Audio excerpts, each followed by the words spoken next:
प्रवेश करने पर उसका मैं हृदय से शुक्रिया अदा करना चाहता हूँ। मैं जब इस यात्रा का हम लोग शुरुआत कर रहे थे मंदार पर्वत से आज से 4 दिन पहले, तो मुझे लगता था कि ये बड़ा दुरूह कार्य आदरणीय भट्टचरण दास जी ने मेरे माथे पर सौंप दिया। लेकिन जब मैं वहां से आगे बढ़ा तो हमारी माँ बहनें जब आके टीका लगाती हैं मेरे सर पर, तो बरबस मेरी माँ याद आती हैं। जब मैं छोटा था और स्कूल का परीक्षा देने जाता था तो उस समय मेरी माँ भी आके टीका लगाती थी कि जाके अच्छे अंक से पास करो। तो आज उसी तरह से हमारी माँ बहनें जब टीका लगा के एक बार विदा कर दिया तो मेरे लिए 1250 किलोमीटर का यात्रा तय करना एकदम बिल्कुल सुगम हो गया। इस बात को मैं बखूबी समझता हूँ।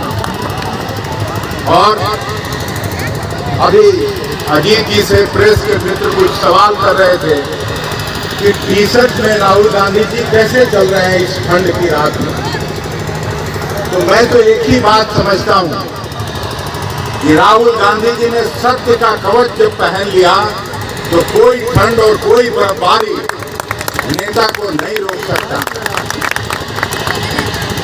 सत्य का कवच जो पहन लेगा, सत्य की लड़ाई जो लड़ेगा,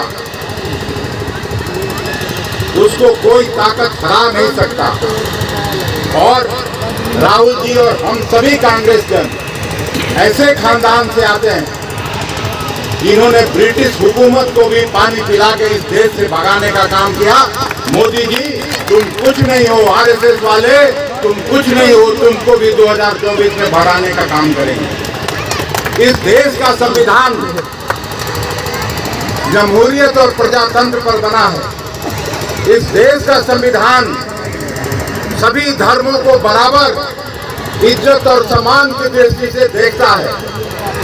ये देश संविधान से चलेगा, आरएसएस के नागपुर हेडक्वार्टर से नहीं चलेगा। ये मैं इस बात को आश्वस्त करना चाहता हूँ। और कांग्रेस पार्टी कोई आज की पार्टी नहीं है। कांग्रेस के लोग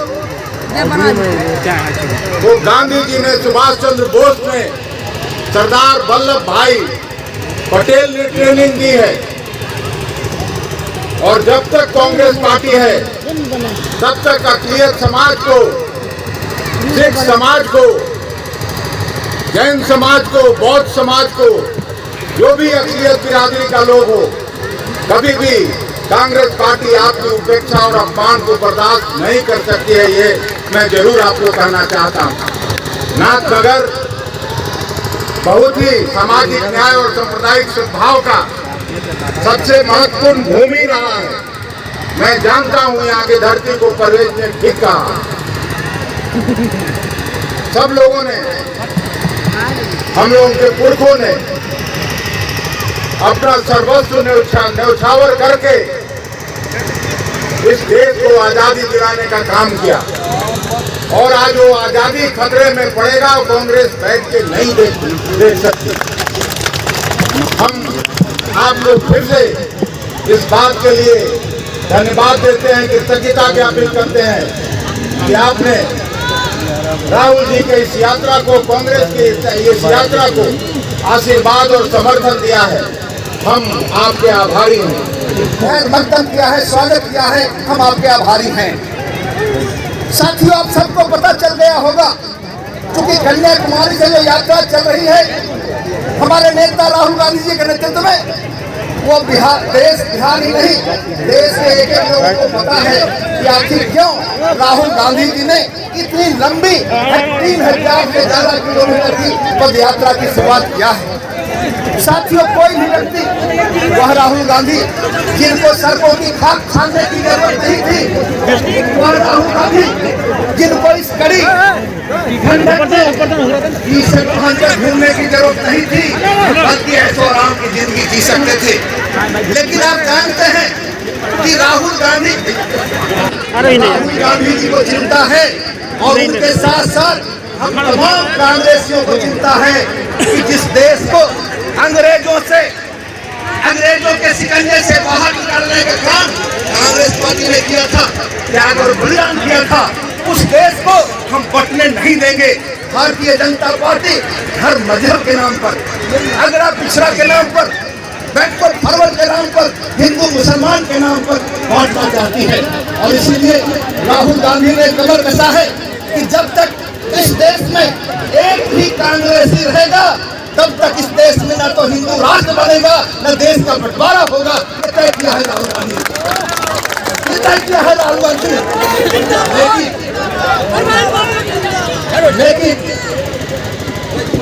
लेकिन ये तभी संभव है जब आप तमाम लोग कांग्रेस का साथ देंगे, कांग्रेस की तिरंगे झंडे को मजबूती देंगे, तभी ये संभव है कि भारतीय जनता पार्टी और उसके नेता नरेंद्र मोदी ने जिस तरह से इस देश में नफरत का माहौल बनाया है, मुस्लिम को पिटवाया जा रहा है, क्रिश्चियन का बाइबिल जलाया जा रहा है, चारों तरफ अराजकता का माहौल कर दिया है, ये तभी संभव है जब कांग्रेस के तिरंगे झंडे के नीचे आप तमाम देशवासी खड़े हो जाएंगे कि किसी भी कीमत पर तुम्हारी गुंडागर्दी नहीं चलने देंगे, तुम्हारा धर्म का विवाद नहीं चलने देंगे।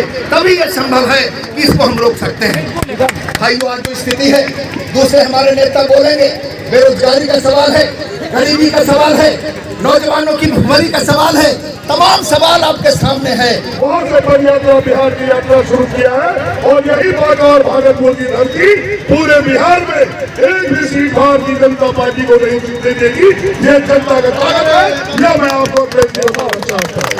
और आप लोग सब लोग कांग्रेस से जुड़े हैं, आपके आशीर्वाद से हम 3 बार भागलपुर में जीते हैं।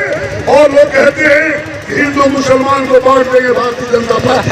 हमारे मुसलमान भाई एक कांग्रेस के साथ है, यह मुझे पता है पूरे जिलों में।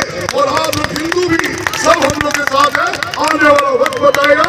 फिर हम चूंकि बहुत लोग को बोलना है, आप लोग भी पदयात्रा से जुड़िए, हम लोग तो आगे चले जाएंगे। लेकिन आप लोग एक भाई बहन से आग्रह है, सब लोग कांग्रेस की बात करिए और राहुल गांधी को 2024 में प्रधानमंत्री बनाइए। और एक भी सीट बिहार में भारतीय जनता पार्टी नहीं जीत सकी। अगर आप लोग चाहेंगे निश्चित तौर पर ये होगा। वर्तमान पड़ाव आपके गांव में है और इस सभा में उपस्थित हमारे प्रदेश कांग्रेस के वरिष्ठ अध्यक्ष, जुझारू अध्यक्ष हमारे भाई अखिलेश प्रसाद सिंह जी, हमारे प्रदेश के विधानसभा के सीएनपी लीडर, आपके प्रिय भागलपुर विधायक श्री अजीत शर्मा जी, हमारे मित्र और पूर्व कांग्रेस के